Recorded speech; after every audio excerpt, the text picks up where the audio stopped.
Hello dear students, आज हम पढ़ेंगे कक्षा 10 गणित के प्रश्नावली 14.1 के प्रश्न संख्या 15 को। चलिए आज की क्लास को स्टार्ट करते हैं। तो देखिएगा 15वें प्रश्न में कहा जा रहा है ताश के 5 पत्तों, जिसमें आपको कहा जा रहा है ईंट का दहला, गुलाम, बेगम, बादशाह और इक्का को पलट करके अच्छी प्रकार फेंटा जाता है, फिर इनसे यादृच्छा एक पत्ता निकाला जाता है। इसकी क्या प्रायिकता है कि यह पत्ता एक बेगम है। उसके बाद में आपको दूसरा प्रश्न पूछा गया है, यदि बेगम निकल आती है तो उसे अलग रख दिया जाता है और एक अन्य पत्ता निकाला जाता है। इसकी क्या प्रायिकता है कि दूसरा निकाला गया पत्ता एक इक्का है, एक बेगम है।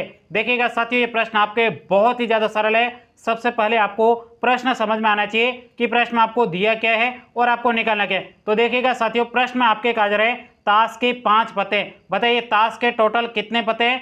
ताश के आपके टोटल 5 पत्ते। कौन कौन से ताश के 5 पत्ते ये भी आपको बताए। कौन कौन से? ईंट का दहला, तो यहाँ पे मैं आपको ताश के पत्ते भी बता देता हूँ। ये आपके ईंट का दहला, उसके बाद में गुलाम का जरा, तो ये गुलाम है। उसके बाद में कहा जरा बेगम, तो ये बेगम है। और उसके बाद में ये बादशाह और एक बाप के इक्का है। ये आपके टोटल 5 पत्ते हैं। इन्हीं 5 पत्तों के आधार पर यहाँ पे आपको ये 3 प्रश्न पूछे गए, पहला और ये आपके 2 प्रश्न। बहुत ही सरल प्रश्न है। आइएगा बिल्कुल सिंपल तरीके से हम इस प्रश्न को सॉल्व करते हैं। सबसे पहले यहाँ पे हम लिखेंगे हल।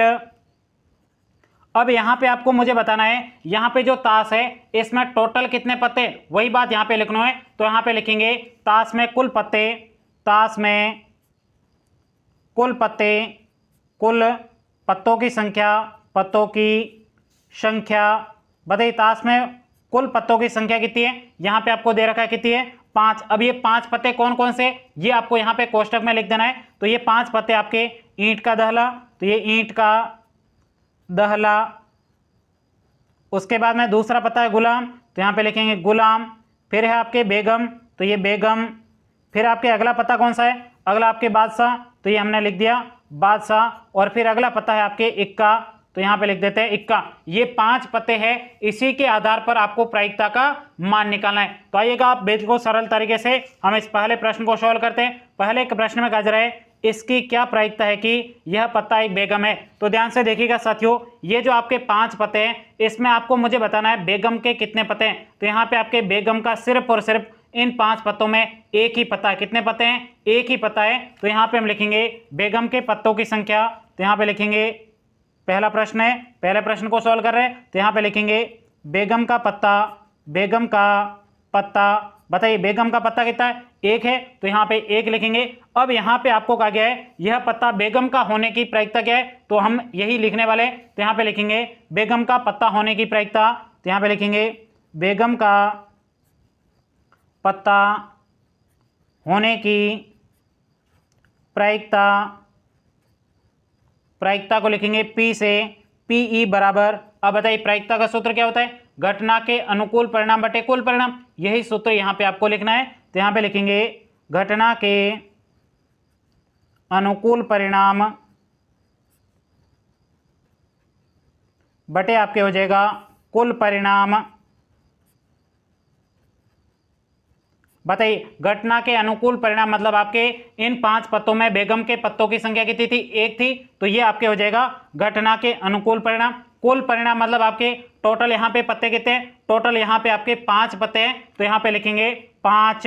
तो ये आपके बेगम का पत्ता होने की प्रायिकता में प्राप्त हो गई है। कितनी है? 1/5 ANS। यहीं तक कि आपको इस पहले प्रश्न का उत्तर निकला। कितना आसान प्रश्न है। अब यहाँ पे हम पढ़ते हैं दूसरे प्रश्न की तरफ। दूसरे प्रश्न में कहा जा रहा है यदि बेगम निकल आती है तो उसे अलग रख दिया जाता है। यहाँ पे क्या कहा जा रहा है? यदि बेगम निकलती है तो उसे अलग रख दिया जाता है और एक अन्य पत्ता निकाला जाता है। इसकी क्या प्रायिकता है कि दूसरा निकाला गया पत्ता एक इक्का है, एक बेगम है। तो ध्यान से देखो, ये आपके 5 पत्ते थे, इसमें से बेगम निकल गई तो इस बेगम को अलग रख दिया जाता है। तो हमने बेगम के पत्ते को अलग रख दिया। अब यहाँ पे आपके टोटल कितने पत्ते हैं? टोटल आपके 4 पत्ते हैं। इन 4 पत्तों के आधार पर ही आगे आपको प्रायिकता निकालनी। आई बात समझ में? 5 पत्तों के आधार पर अब प्रायिकता नहीं निकालेंगे, क्योंकि जो बेगम का पत्ता था उसको हमको कहा जा रहा है कि उसको अलग रख दिया है, तो उसको अलग रख देना। अब इन 4 पत्तों के आधार पर प्रायिकता का मान निकालना है। बहुत सिंपल है। तो आइएगा बिल्कुल सिंपल तरीके से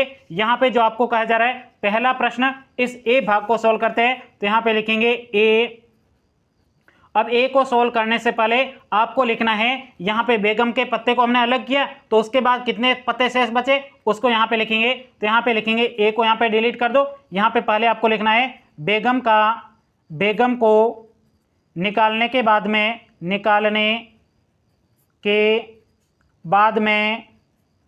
में शेष पत्तों की संख्या बताइए, शेष पत्तों की संख्या कितनी है आपके 4 है। कौन कौन से 4 पत्ते बचे उनको यहाँ पे लिख देना है। तो यहाँ पे आपके शेष पत्ते बचे उसमें ये आपके दहला, फिर आपके है यहाँ पे गुलाम, फिर है आपके बादशाह और एक का। तो यहाँ पे लिखेंगे दहला, फिर आपके बचा गुलाम के बाद बेगम हटी गई तो यहाँ पे बचा बादशाह के बाद में आपके बचा है इक्का। ये आपके 4 पत्ते बचे। इन्हीं के आधार पर अब आपको प्रायिकता निकालनी है। तो यहाँ पे आपको पहला प्रश्न पूछा गया ए, अब यहाँ पे ए लिखना है तो यहाँ पे लिखेंगे ए। अब यहाँ पे बताना है इक्का का पत्ता कितना है तो यहाँ पे लिखेंगे इक्का का पत्ता बताइए। यहाँ पे ये जो 4 पत्ते हैं इसमें इक्का के पत्ते कितने एक ही है तो यहाँ पे इक्का का पत्ता बराबर क्या हो जाएगा 1 हो जाएगा।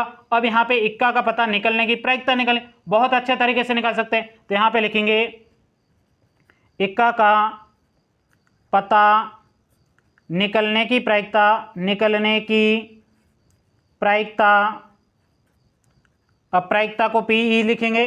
पीई बराबर क्या हो जाएगा, प्रायिकता का सूत्र घटना के अनुकूल परिणाम बटे कुल परिणाम। बहुत सिंपल सूत्र है। तो यहाँ पे लिखेंगे घटना के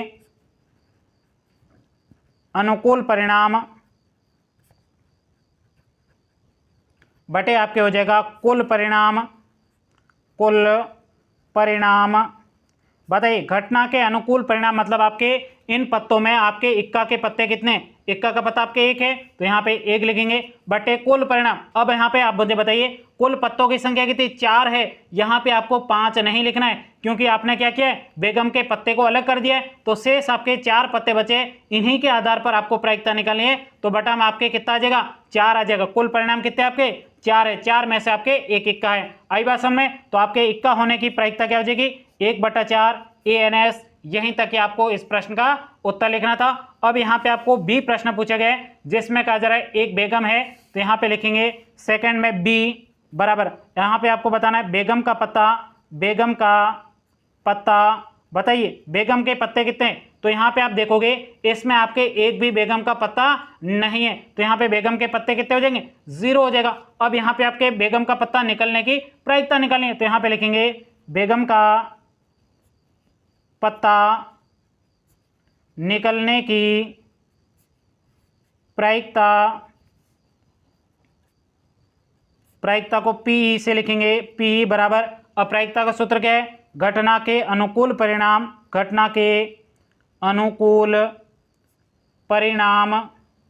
बटे आपके हो जाएगा कुल परिणाम। बताइए घटना के अनुकूल परिणाम मतलब आपके इन 4 पत्तों में आपके बेगम के पत्तों की संख्या कितनी है 0 है तो यहाँ पे लिख देंगे 0। उसके बाद में कुल परिणाम कितने 4 है तो बटा में आपके 4 हो जाएगा। 4 का भाग 0 में देने पर कितना आएगा 0 आएगा। इसका मतलब आपके बेगम का पत्ता निकलने की प्रायिकता क्या है 0 है ANS। आई बात समझ में। तो यहीं तक कि आपको इस प्रश्न का उत्तर लिखना था। उम्मीद करता हूं ये पूरा प्रश्न आपको बहुत ही अच्छे तरीके से समझ में आया होगा। यदि कहीं पर भी कोई डाउट हो तो आप मुझे कमेंट्स करके बता सकते हो। साथ ही मिलेंगे अगली प्रश्न के साथ में अगली क्लास में। तब तक के लिए जय हिंद जय भारत।